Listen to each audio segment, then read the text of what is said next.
Thanks so much, Jeremy. Hi, everybody. I'm going to stop my video now just to save your bandwidth.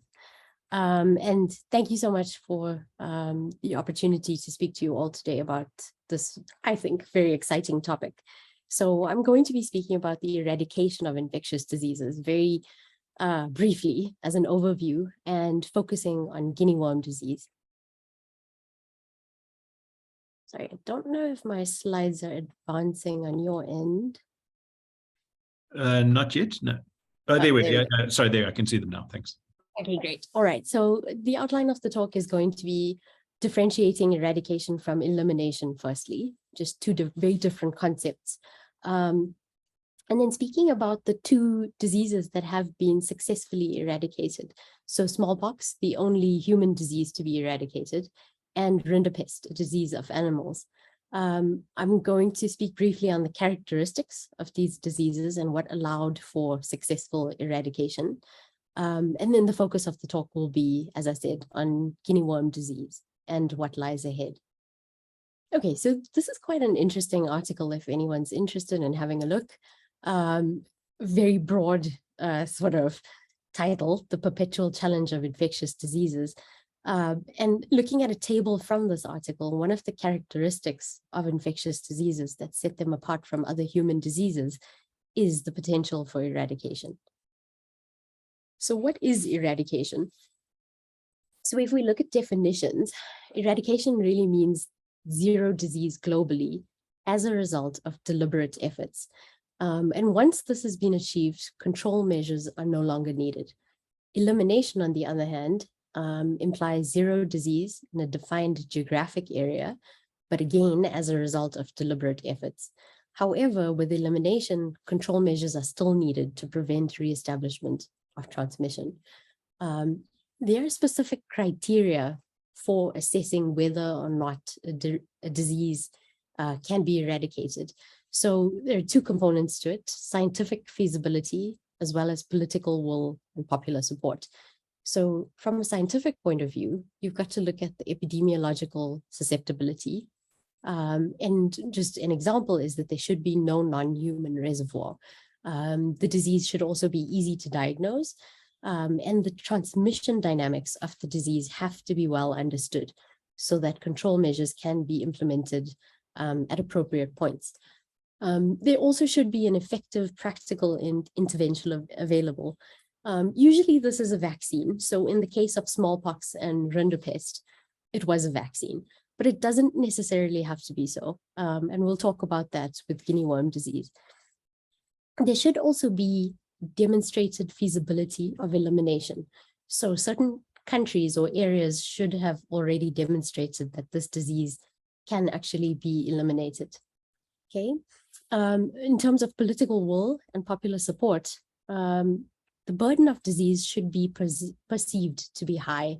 It should be perceived to have importance in terms of extent of disease, the number of deaths caused by it, and it should importantly also be relevant to rich and poor countries alike. Cost is quite an important factor.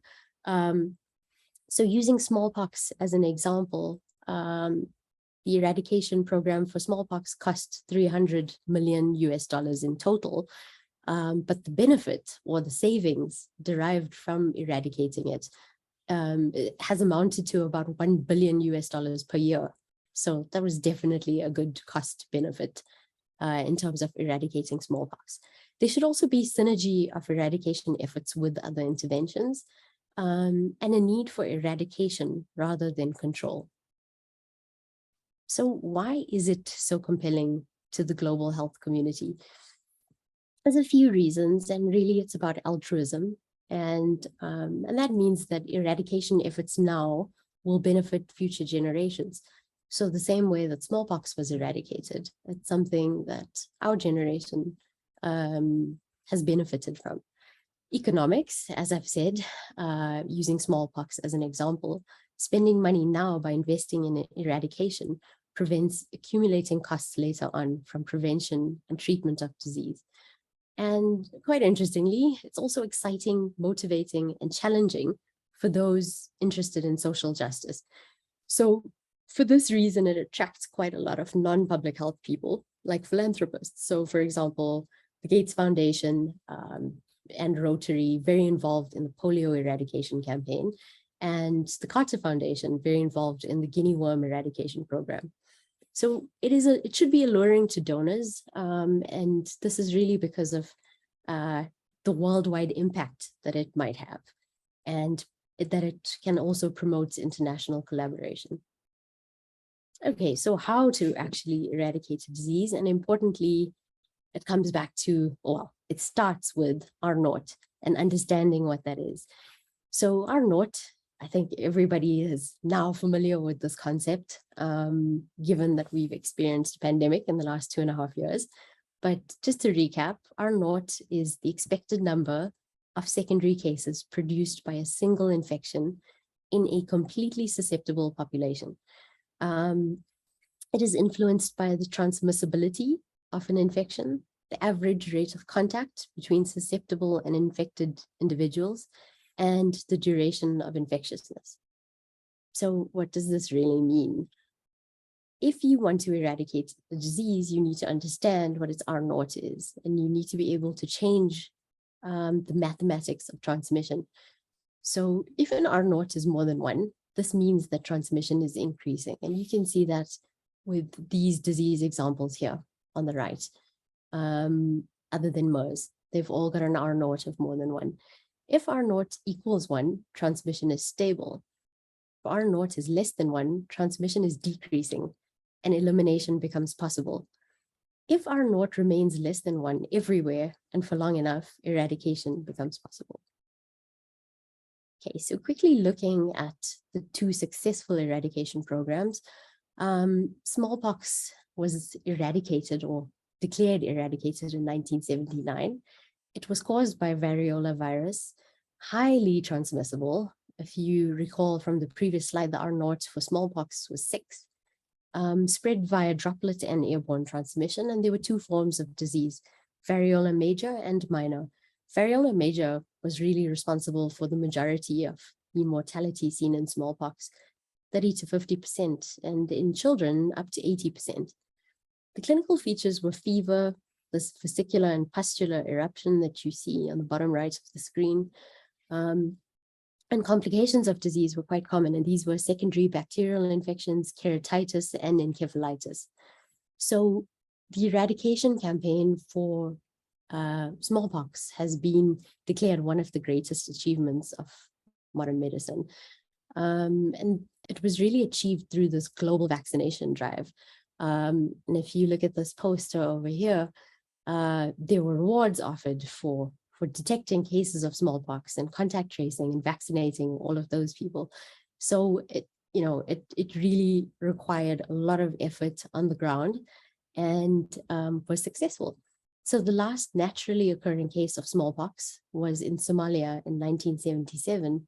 And unfortunately, the last known case was as a result of a lab accident in Birmingham in 1978. Okay, now looking at rinderpest, which was a very interesting disease as well. Rinderpest was also called cattle plague. It was thought to be a type of measles virus almost, or a measles-like virus that affected cattle, buffalo, antelope, deer, giraffe, wildebeest, and warthogs, resulted in massive numbers of death, high mortality during outbreaks, as you can see, almost 100% in non-immune animal populations, led to famines in southern Africa. At the turn of the century, the Ethiopian famine was well known as a result of rinderpest. It was transmitted by direct contact and drinking contaminated water. So the global eradication program to eradicate rinderpest started in the 1950s and really gained momentum in the 60s and 70s. And the last confirmed case was in Kenya in 2001. Final vaccinations were administered to animals in 2006. Surveillance ended in 2009, and eradication was formally declared in 2011. Now, you might wonder why this is important to us in terms of, it's an animal disease. Why was it important to eliminate? but it had a huge impact on human populations as well. The famines, basically as a result of these cattle dying, were as a result of loss of agricultural output, loss of food, basically, led to people starving. Okay, so characteristics of the diseases that have been successfully eradicated, and looking at smallpox in particular, was number one, there was no asymptomatic carrier state of smallpox. It was easy to diagnose clinically, and therefore cases could be isolated. An effective vaccine was available, and vaccination of contacts resulted in prevention or modification of disease. Also importantly, there was no animal reservoir. Okay, so changing track now and looking at guinea worm disease. So the guinea worm eradication program really started or was promoted on the heels of smallpox eradication. So in 1980, the World Health Organization decided that this was the next disease that should be eradicated, and I'll talk to you soon about why. So the actual disease, guinea worm disease, is also called dracunculiasis and is caused by a nematode called Dracunculus medinensis. It's an ancient disease, was found in Egyptian mummies, mentioned in ancient texts as well. And it's thought that the medical symbol that you see here of the snake entwined around a staff actually represents guinea worm and not a snake, as the traditional method of removal, and actually the method of removal still, is to entwine the worm around the snake and slowly remove it. Does anyone know what dracunculiasis means? Sorry, if I don't know, I can't see the chat. I'm not sure if anyone would like to take a stab.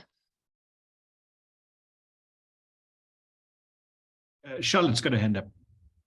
Okay, go ahead. I think it means little dragon of Medina, because that's where it was initially causing disease in parts of what's now called Saudi Arabia. Spot on. Yeah. So it means affliction with little dragons, really. And this alludes to the burning sensation that's caused when the worm emerges through skin. All right. So I'm just going to take you all through the pathology and transmission of guinea worm disease, case burden and trajectory, what the guinea worm eradication program is actually, what it involves and what it's achieved, and what the current challenges are. Okay, so in terms of pathology and transmission, in terms of risk factors, it's equal in men and women. It occurs in all age groups, but most commonly between the ages of 15 to 45 years. And this is thought to be because, this is the age group of farmers, herders, and those who are tasked with fetching water for the household.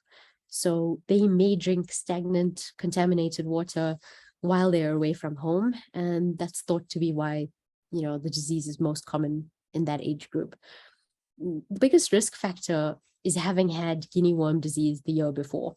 So the incubation period, I'll talk you through it just now, but it's 1 year. There is no immunity. So people can have recurrent episodes of guinea worm disease, dracunculiasis, although there may be biological characteristics that increase susceptibility. So not everyone drinking from the same contaminated water supply will become infected. All right, so just looking at our life cycle. So what happens is there is an open blister that from an adult, sorry, let me just find, there's no nice picture of the actual open blister. All right, so the human ingests larvae through ingestion of copepods. Copepods are these water fleas that look like this. They're little crustaceans. And when you drink stagnant surface water, you may actually ingest lots of these copepods, and each one has lots and lots of L3 larvae in them. In the stomach, the copepods are killed off. They basically dissolve and the larvae then penetrate the stomach wall and they mature into male and female adult worms, which then copulate, right? The male dies off and the female migrates down to usually towards the lower limb, although these worms can emerge from sort of anywhere in the body. So she migrates. This entire process takes about a year. She migrates to the surface of the skin, which leads to formation of a blister and is incredibly painful and burns a lot. People have the urge to submerge their limb into water to relieve this burning sensation. And once that happens, thousands of larvae are released from the female into water, and they go on to be ingested by copepods. And so the cycle continues, and they continue their life cycle in copepods. They undergo 2 molts and eventually become the infectious L3 larvae that get ingested from humans. So it takes about 2 weeks for the L1 larvae to undergo 2 molts and become infectious as L3 larvae. So these copepods can be ingested by humans, but also by other aquatic animals and also by dogs. And this is important because you will see why the eradication program has been met with some challenges. Okay, so in terms of the case burden and trajectory, we can see that there has been a dramatic drop in the number of cases of guinea worm disease. So in 1986, worldwide, they were estimated to be about 3.5 million cases in 20 countries. And in 2021, I'll show you the data now, we're sitting at 15 cases in 4 countries. Okay, so this is also quite interesting. This is just a few maps showing you the change in distribution of guinea worm disease. So top left shows, the distribution in 1990 and actually how fairly widespread the disease was. And this is the latest map I could find, but this was 2016, showing that already huge reductions in case numbers have been achieved. Okay, so again, another sort of depiction of the change in cases, but also showing you how the impacts of war and civil unrest on this program. So case numbers tended to go up because healthcare workers, community health workers weren't actually able to, to find cases properly during these turbulent times. Okay, and so this is the data showing how many cases were recorded in 2021. So it was a total of 15 cases, and you can see it's really limited to 4 countries at the moment: South Sudan, Mali, Ethiopia, and Chad. Okay, so this is quite a nice headline. Just ignore the 14 cases. It's actually 15 cases from 2021. But just 14 cases, guinea worm disease nears eradication. A scourge that once infected millions of the world's poorest people is close to being wiped out in humans. But infections in animals complicate the picture. So as Jeremy said at the beginning, the closer you get to the end, the harder it is. And the only number that matters in an eradication program is 0. Okay, so the guinea worm eradication program, it started off in 1980, and as I said, following the successful eradication of smallpox. And the Carter Center really provides the technical expertise and funding. And this has been in collaboration with the CDC and the WHO. So why eradicate guinea worm disease? At the time, it was thought that eradication of guinea worm disease would be an ideal indicator of the success of, the UN International Drinking Water Supply and Sanitation Decade. It was believed that at the time, the transmission of guinea worm disease was only through drinking contaminated water. So it was targeted because of the following criteria. There was no chance for the disease to return after the last human case occurred, or so they thought. guinea worm disease is easily diagnosed because of its signs and symptoms. Very few differentials exist, and communities can recognize the parasite.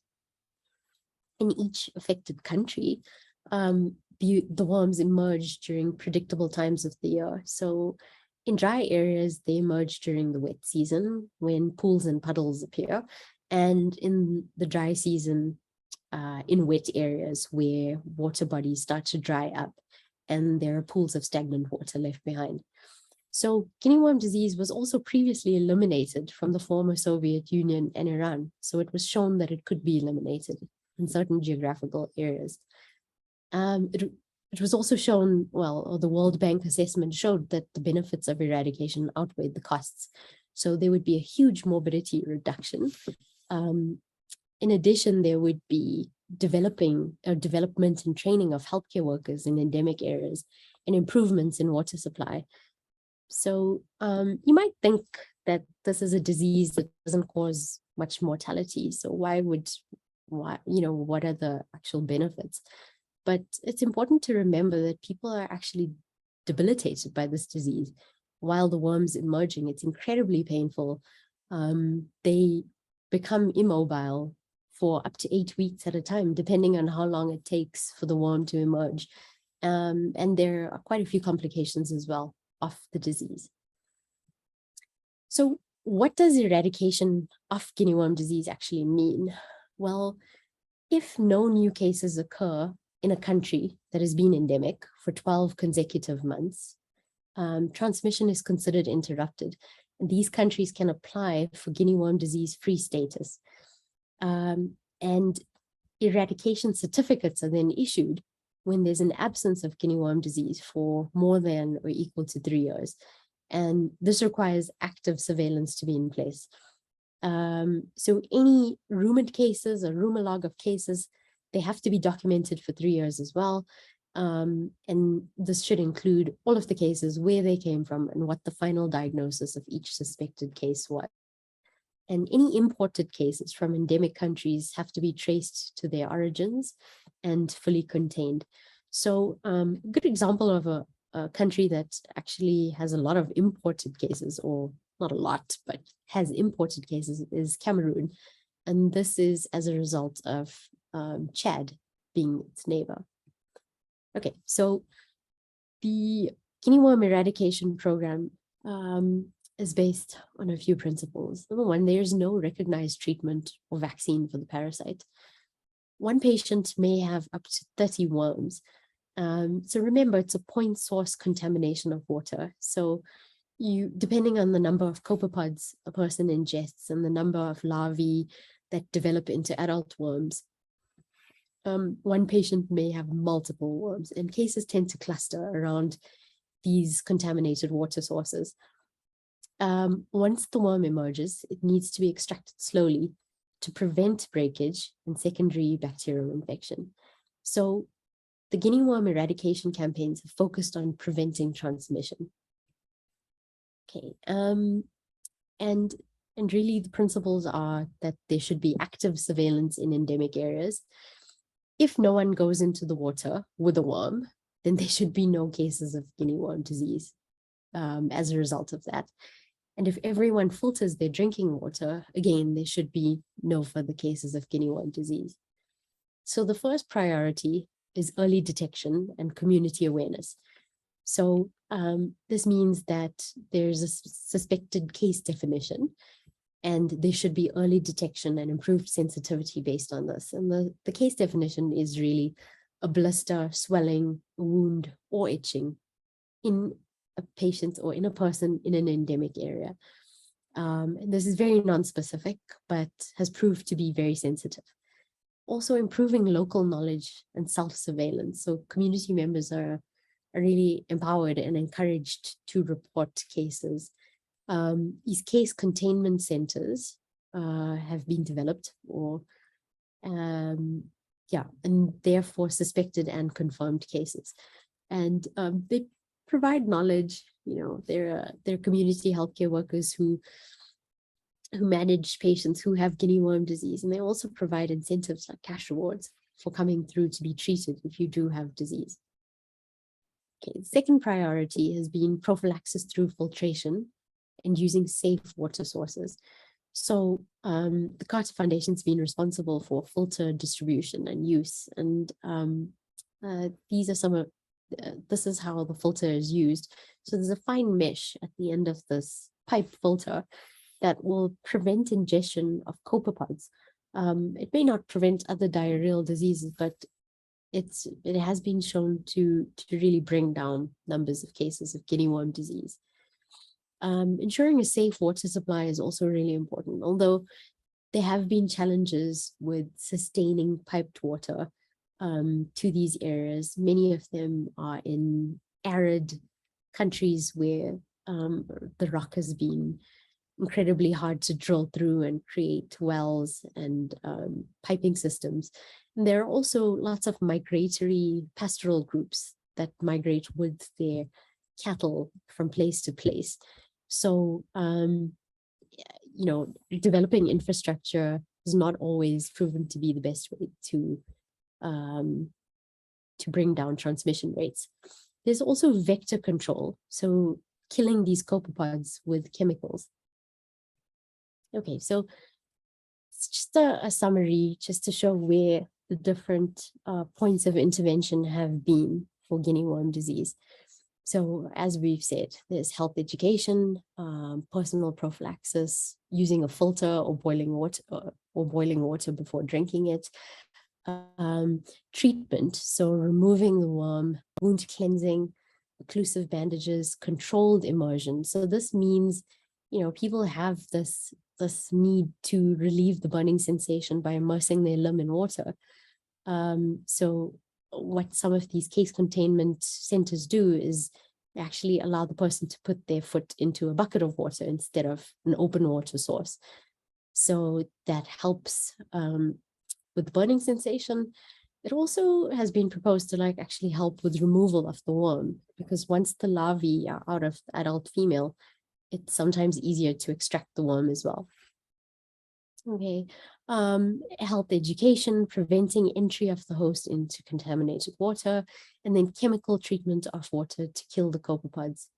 Okay, and also protection of sources of water. So covering water, making sure that people are unable to immerse any limbs into it. Okay, so in order to contain a case, well, one has to have met criteria. So the person should be identified within 24 hours of a worm emerging. They should not have entered a water source since the worm emerged. They should receive proper treatment and case management by a local healthcare provider. And within 7 days of the worm emerging, the guinea worm eradication program supervisor should determine that these criteria have been met. The case is truly guinea worm disease. And lastly, the approved chemical should be used to treat the contaminated water source if it's suspected that the person did go near a water source. Okay, so if these criteria are not met, you cannot consider a case to be contained. Okay, so challenges to the guinea worm eradication program. So the time paradox, perceived and actual burden of disease diminishes with success. So as the program becomes more successful, 3.5 million cases in 1986 to 15 cases in 2021, the disease becomes less a problem, to be honest. And many people sort of wonder, why not stop now? So it becomes very difficult to control the program right at the end, and get those last few cases traced and contained. Also, the eradication program for guinea worm is based solely on behavior change and communication. There is no vaccine, there is no treatment intervention per se. Political instability and remoteness. So these are major issues in some of the areas where the last few cases remain. What's important to note, though, is that the smallpox eradication program was still successful despite ongoing civil wars in some of the areas where the program was carried out. So it is possible, it just becomes incredibly difficult and dangerous. And lastly, but not least, dogs have been found to be a very important reservoir for guinea worm. So, and this is quite interesting. So what happened was Chad had reported no cases for quite a few years, and suddenly cases started spiking. They'd had no cases for 10 years, actually. They were about to receive their eradication certificates, move into passive surveillance, and then new cases started emerging. It didn't follow the common point source pattern. The cases were scattered in scattered villages. And what was noted was there was actually a cumulative increase in cases in dogs. So most guinea worm infection in animals occur in dogs, and most dog infections occur in Chad. So the proposed mechanism for this was that the dogs were eating raw fish entrails or fish guts that were likely full of infected copepods that had been left on the rocks by fishermen during the fishing season. So the organism was able to continue its life cycle in dogs. And if you look at this picture, you see a guinea worm emerging from a dog's leg as well.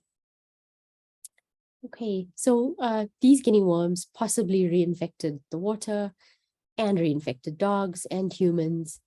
And this process had probably been continuing for a number of years before humans were eventually reinfected. Okay, so what lies ahead for the guinea worm eradication program?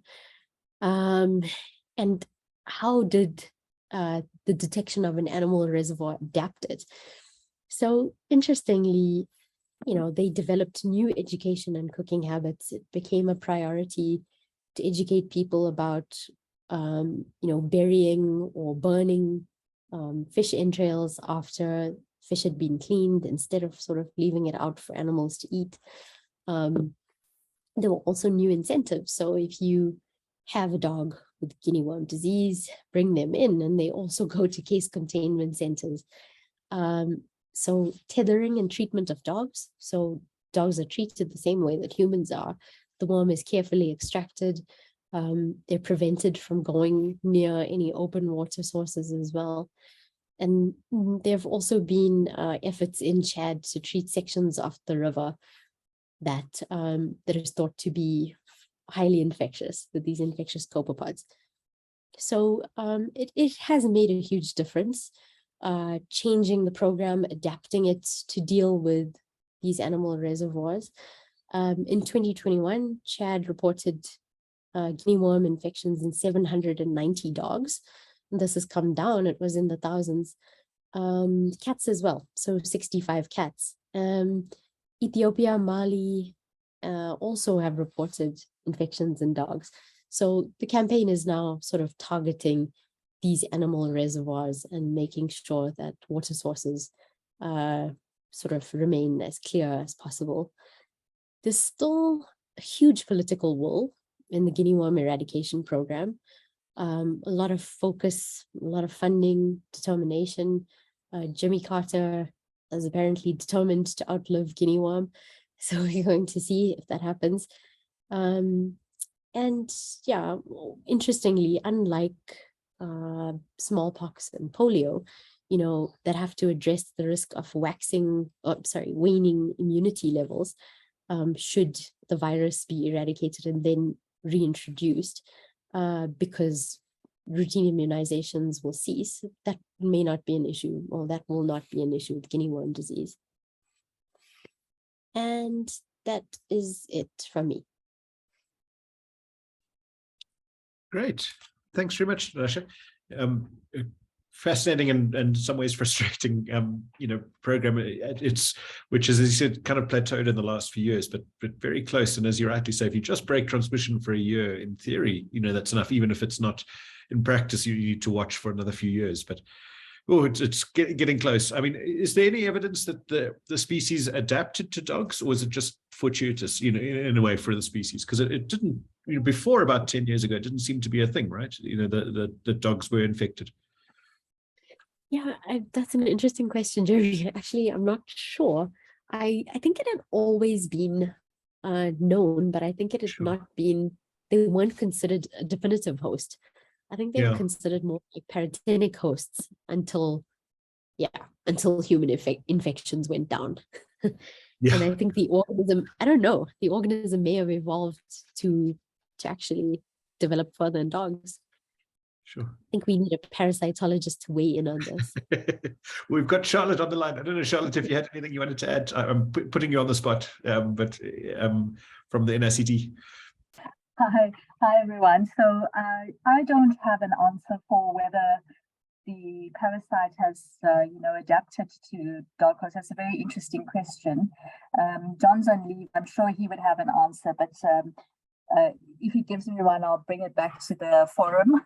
I just wanted to say it's a great presentation. It kind of like renews your hope in humanity that when people really have the will and there's collaboration, great things can be done. And in my reading, and Denasha mentioned this, the strength of the surveillance is amazing. Apparently, they've had like more than 90,000 notifications of suspected or rumored cases, and more than 99% of these cases are actually investigated within 24 hours. So given all the challenges of remoteness and unrest, they still seem to do very well. And I think just the last thing to mention is that it just shows from Denasha's way forward that because of the animal reservoirs, the response needs to be rooted in a One Health approach, like so many other diseases we're seeing. But great talk. Thanks. Thank you. Yeah, I mean, I remember seeing, this was maybe 5-6 years ago or something, but the historical reports of the burden that this disease had, because I mean, as you said, Denasha, that it comes at a particular time of year. It's also the time of year generally where people are walking through the water to for their crops and things like that in rivers and in ponds and lakes. So it has a massive impact on harvests that year, because it can take out an entire village. The pain is so bad that they can't walk. They certainly can't do anything in the fields. And there was one, and I can't remember exactly, I think it was in the 70s on that, where you could actually see which areas were affected that year by dracunculiasis by looking from space. You could see it from satellites. You could, by looking at the crops. And the areas which had been affected, the crops were basically not nearly as nice, and as kind of, the land wasn't as well worked as in the neighboring areas where there was less dracunculiasis. So it just, as you said, the economic cost was enormous for pretty marginalized people. But it's not, we'd imagine here it's just painful, but if your life depends on the crops that year, it can be astronomically terrible, literally in this case. Yeah. Absolutely. Bhavani, you're on too. Let me find you. There we are. I'll allow you to unmute. Bhavani, you've mentioned that there was a human case in 2020 as well, a link to snakes. That's incredible. Yes, thanks, Jeremy. So I also presented the same subject last year for Journal Club here. So it was also quite interesting and very, as you said, very, very sad to think that we almost got so close to eradicating, and now there's a big spanner in the works with the dog hosts. So the case in Vietnam was quite interesting because there was no history in the country. And there, the only link they could possibly find after they did sequencing was possibly to snake hosts. Wow, that's incredible.